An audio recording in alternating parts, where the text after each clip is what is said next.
চোর সন্দেহে গণপিটুনিতে বাবুল হত্যা মামলায় গ্রেপ্তার 6 জন। সোমবার দুপুরে বিলোনিয়া থানাধীন বাঁশপদুয়া জহর নবোদয় বিদ্যালয়ের আবাসিক থেকে 9 জনকে জিজ্ঞাসাবাদের জন্য নিয়ে আসে বিলোনিয়া থানাতে। জিজ্ঞাসাবাদের পর প্রমাণ সাপেক্ষে 6 জনের বিরুদ্ধে হত্যার মামলা নিয়ে পুলিশ গ্রেপ্তার করে সোমবার রাতে। অপর 3 জনের বিরুদ্ধে প্রমাণ না থাকার কারণে ছেড়ে দেওয়া হয়েছে বলে পুলিশের অভিমত। বাবুল হত্যার মামলায় অভিযুক্ত 6 জনের দাবি এই 3 জনও ছিল গণপিটুনিতে। প্রমাণ নেই এই অজুহাত দেখিয়ে পুলিশ কেন কিভাবে তাদেরকে ছেড়ে দেওয়া হয়েছে এই নিয়ে গুঞ্জন চলছে, কিন্তু পুলিশের কাছ থেকে জানা যায় এই 3 জনের বিরুদ্ধে পুলিশ তদন্ত শুরু করেছে। মঙ্গলবার দুপুর 2:30 নাগাদ বাবুল হত্যা মামলায় অভিযুক্ত 6 জনকে পুলিশ বিলোনিয়া আদালতে সোপর্দ করে 3 দিনের পুলিশ রিমান্ড চেয়ে অভিযুক্তরা হলেন মোহাম্মদ মোস্তফা বয়স 20, আবুল হোসেন বয়স 40, উৎপল দে বয়স 24, আকাশ দাস বয়স 23, সঞ্জয় তিওয়ারি বয়স 45, শিবশঙ্কর সরকার বয়স 23। 6 জনের মধ্যে 3 জনের বাড়ি বহিরাজ্যের আসামে, অপর 3 জনের বাড়ি Belonia মহকুমাধীন।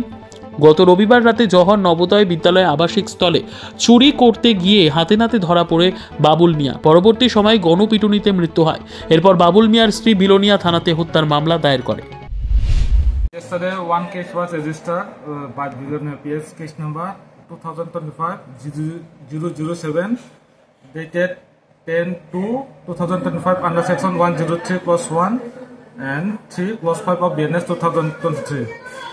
After the registration of the case, UC Bilonia PS has induced to me for investigation, and accordingly during investigation, we have detained and brought 6 persons at PS, and after during detention, we have interrogated him thoroughly and checked everything, and accordingly after collecting the evidence, we have arrested 6 persons in connection with the case and will be forwarded today before the Lanad Court for 3 days police remand. 6 person name is Abul Hussain, Utpol De, Akash Das, Sanjay Tiwari, Shivshankar and Mustafa Ali. বাড়ি কোন জায়গাতে তাদের 6 জনের? 6 জনের 4 person are from Assam and 2 person from Bilonia. Sir, যে 6 জন পাশাপাশি আরো 3 জনকে গতকালকে ডিটেইন করা হয়েছিল, মানে নিয়ে আসা হয়েছিল জিজ্ঞাসাবাদের জন্য। তারা 3 জন কে ছিল জিজ্ঞাসাবাদের জন্য যাদেরকে নিয়ে এসেছিল? Still investigation going on.